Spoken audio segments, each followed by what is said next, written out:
David, dans cette affaire, on a beaucoup et assez légitimement en réalité parlé de Michel Zecler, bien sûr, mais avec lui, ce jour-là, dans le studio, il y avait 9 jeunes hommes. On les voyait d'ailleurs dans ton reportage parler brièvement. Ces jeunes, tu les as plus longuement rencontrés hier et pour la première fois, ils t'ont raconté en détail cette agression. Oui, avec Yumi Kezouf, on est allé au studio de Michel Zecler, là où le producteur a été tabassé par 3 policiers. Pendant ce déchaînement de violence capté par son système de vidéosurveillance, 9 de ces artistes étaient en train d'enregistrer une musique au sous-sol. Quand ils ont entendu des hurlements de Zecler, on a rencontré 2 des jeunes présents dans ce studio. Ce soir-là, Wensley et Goten, qui ont bien voulu témoigner. Là, j'entends à l'aide, laissez-moi tranquille, etc. Et là, la porte, elle est fermée, c'est ça? Cette porte-là, elle était fermée. Et on savait pas ce qui se passait. Du coup, on était tous là, on était toutes les personnes qui étaient dans le studio, on était tous là, les 8, à pousser la porte pour essayer de voir en fait ce qui se passait. Et à un moment donné, on a réussi à ouvrir la porte un tout petit peu. Et on a vu que c'était des policiers. On a vu un uniforme. On a vu que c'était des policiers qui tapaient Michel. Au premier coup, moi, je me suis pas dit que c'était des policiers. Je me suis dit peut-être que, ils se font agresser ou jamais j'aurais pensé que c'était des policiers en fait. Ils nous ont bloqués. On le voit dans la vidéo. Ils se sont mis devant la porte pour qu'on puisse pas l'ouvrir. Ah ouvrez wesh! Ah ouvrez wesh! Du coup, ils frappaient Michel sur cette porte-là. Et nous, ils nous bloquaient. Il y en a 2 qui nous bloquaient pour qu'on puisse pas ouvrir la porte, en gros, pour aider Michel. J'arrivais pas à comprendre, parce que je le voyais en sang, sa tête trouée. Et j'avais jamais vu Michel dans un état pareil. Et Michel, le gaillard, le costaud, se retrouve tête trouée, en sang. Devant moi, ça me faisait quelque chose, quoi. Les jeunes parviennent alors à pousser la porte et font fuir les policiers dehors. Mais quelques minutes après, l'un des agents lance une grenade lacrymogène dans le sas, ce qui provoque une nouvelle montée de panique. Les jeunes fuient se réfugier au sous-sol. La lacrymogène prenait à la gorge en fait. On a fermé toutes les portes, les plusieurs portes qui mènent à cette pièce. On s'est tous réfugiés ici. Il y en a qui sont partis se réfugier en cabine. Et en fait, nous, on était encore dans l'incompréhension, mais on n'avait qu'un seul choix, c'est d'attendre les policiers en fait, qui viennent nous chercher.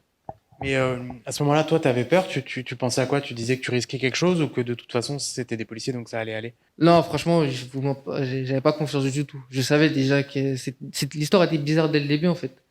Elle était bizarre dès le début et je me suis dit que déjà, j'ai voulu appeler mon frère pour lui dire que clairement, j'allais pas rentrer tout de suite. C'était sûr. Après quelques minutes d'attente, peu de minutes, ils sont descendus nous chercher. Donc, nous ont demandé de mettre les mains en l'air, les bras en évidence, ils nous ont mis en joue. Et à ce moment-là, j'avais peur quand même, parce que en fait, le premier policier qui est rentré, avec son arme, nous a pointé. Ça se voyait qu'il n'était pas serein, en fait. Même lui, il avait peur, on dirait qu'il avait peur de nous. Et je me suis dit que là, à ce moment-là, s'il tire, c'est fini pour l'un d'entre nous, en fait. Clairement. En vrai, j'ai pleuré, parce que je comprenais pas. Je pensais que c'était bien plus grave que ce qui s'est passé. Je pensais qu'il y avait quelqu'un qui allait mourir, en fait. Je pensais que Michel, quand j'étais dans la voiture, je pensais que Michel allait succomber.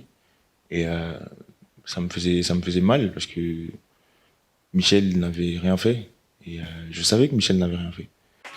Les jeunes sont ensuite emmenés au commissariat du 17e arrondissement. Et cette fois-ci, les insultes remplacent les coups qu'ils ont reçus lors de l'interpellation. Et selon plusieurs jeunes, l'un des fonctionnaires aurait même tenu des propos racistes. On discutait avec eux, ils étaient beaucoup à nous garder. On discutait avec eux, ils nous dévisageaient. Ils disaient qu'en gros, on est des merdes, etc. On ne veut pas aller bien loin dans la vie. On disait, mais pourquoi en fait, vous faites tout ça? Ils ne savaient pas quoi répondre.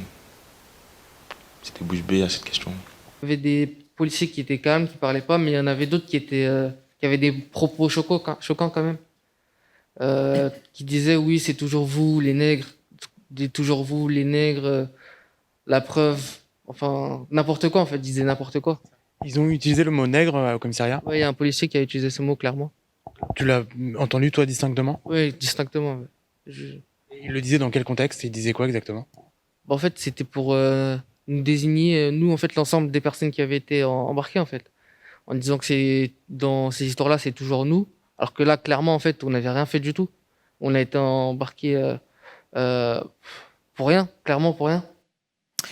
Et si la plupart des jeunes qu'on voit dans le reportage, et même les 9, ont jusqu'à présent refusé de s'exprimer, c'est parce qu'ils se disent tous choqués, même traumatisés. Wensley, par exemple, qu'on voit dans le reportage, nous a dit qu'il n'arrivait pas à dormir des semaines après les faits. Et lui nous dit aussi qu'il cherche surtout à comprendre. Il a une question qui lui revient, c'est pourquoi les policiers s'en sont pris à eux de cette manière. Est-ce que vous savez pourquoi les policiers ils ont agi comme ça ce jour-là? Non. C'est à eux de nous dire.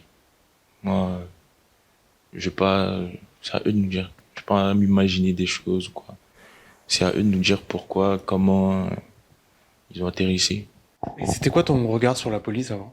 Mon regard n'était pas, on va dire, rose. Mais là, aujourd'hui, il l'est encore moins. Je veux pas attiser la haine ou quoi, mais franchement, c'est difficile. C'est difficile aujourd'hui même une voiture de police qui passe à côté de soi, on marche dans la rue et on sait qu'ils nous regardent, alors que, enfin, moi, personnellement, j'ai rien à me reprocher, mais on sait, en fait, qu'ils nous ont à l'œil. Les jours qui suivaient ce qui s'est passé, parce que j'arrivais pas à dormir. Et même quand je suis revenu au studio après l'événement, bah, j'étais fou, en fait, parce que je revenais, je montais, je faisais des allers-retours, en fait, pour voir, en fait, ce qui se passait dans le sas. Mais même s'il y avait rien, mais j'étais quand même, on va dire, focus.